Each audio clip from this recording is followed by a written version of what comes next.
G'day, welcome back to All the Customs. Today we've got something not Ghostbusters related for a change, my Star Wars Grogu the Child Mosaic.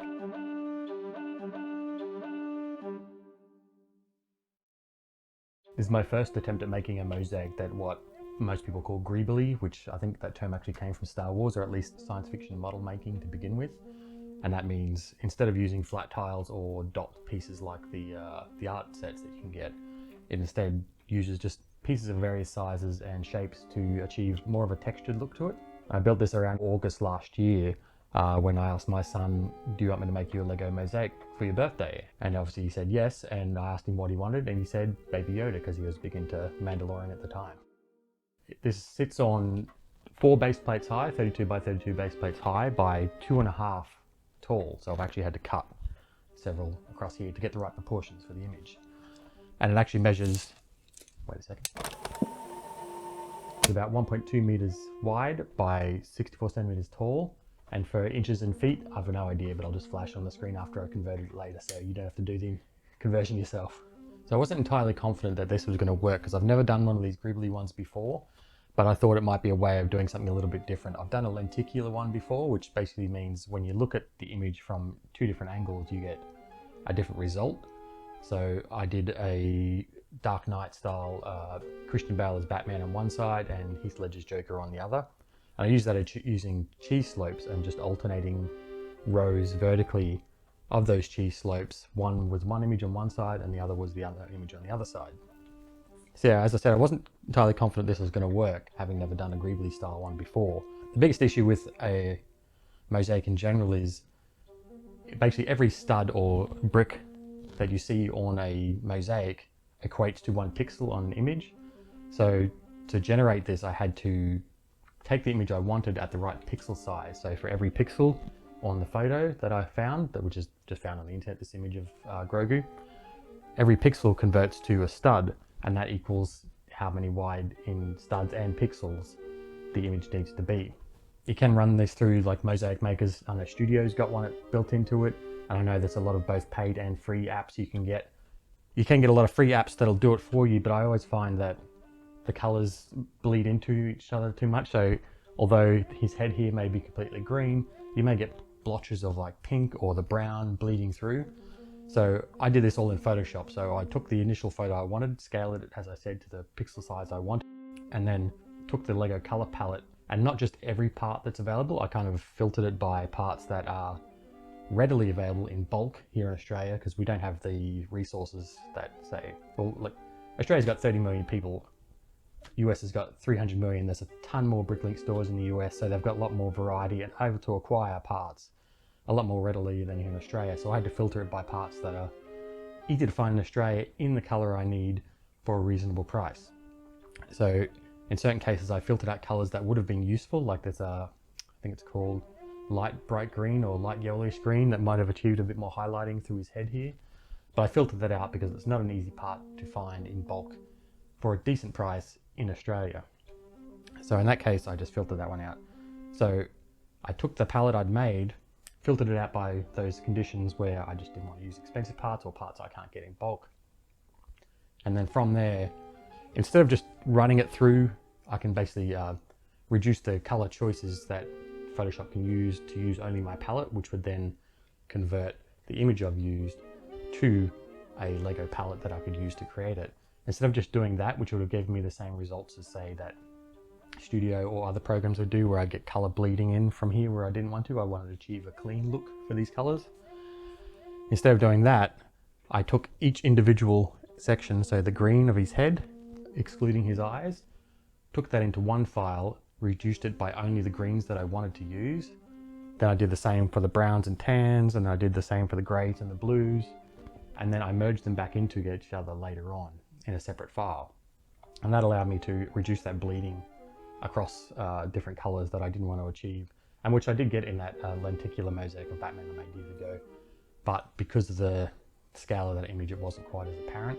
This one's, I think this one's the same width as that Batman one, which is 1 by 1 meters, I believe, from memory, or a little bit over, but it was actually square.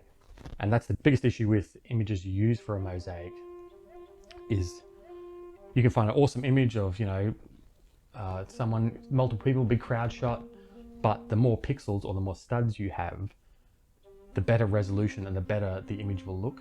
So if you start shrinking that image down, so say I took an image of like the Mandalorian poster, which has got Mandalorian silhouetted with the child next to him. I think the child's next to him from memory. You wouldn't achieve as much detail around the face because you've just got less pixels to work with. So initially this image had the big pot around the outside. I decided to cull that and get as much detail as I could in his face and kind of remove some of that superfluous detail around the side. So on the border here, I could have just went straight to the edge, but I decided to add a trim of just white to frame it nicely. And it's hung here in my son's bedroom with a LED strip around the back, which I'll just go turn the lights off. Which I don't think this shows up terribly well in these lighting conditions. I think it's a bit blurry, but it looks pretty cool at night. I'll take a nice photo of it and show it, and just show you how it looks with the lighting around the outside, which I think looks really cool. So as I mentioned, I used the image that I generated in Photoshop, which gave me a one-to-one, almost instructions, not stepped instructions, but at least a plan I could copy and just go through and sit down and build the pieces out.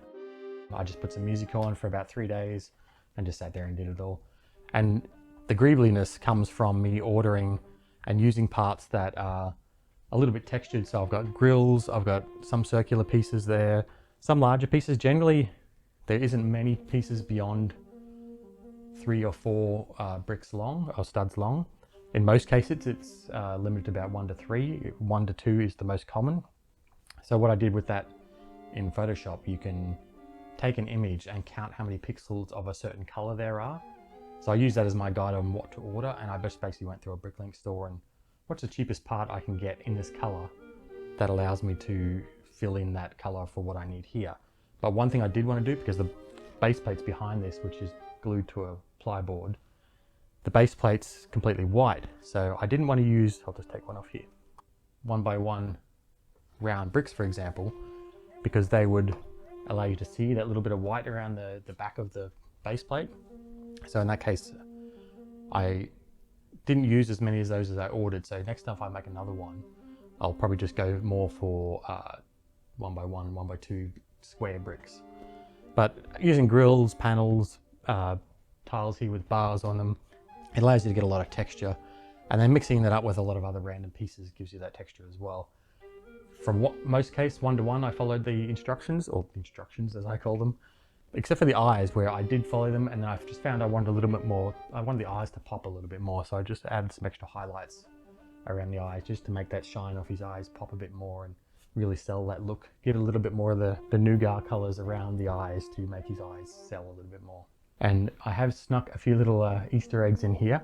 I don't know if you'll be able to see them on this shot, but I'll show you some zoom ins. I've got little Grogu baby Yoda hiding, the minifig hiding in here, and they're also Mandalorian hiding down the bottom, upside down.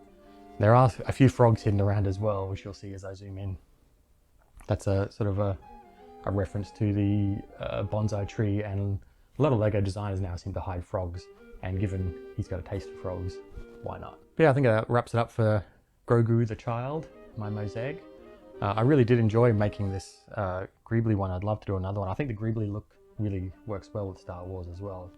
Just that the greebling of the side of a Star Destroyer or a Millennium Falcon, it's got that grungy, dirty look with lots of pieces sticking out. I just think it adds a lot more depth than a traditional mosaic.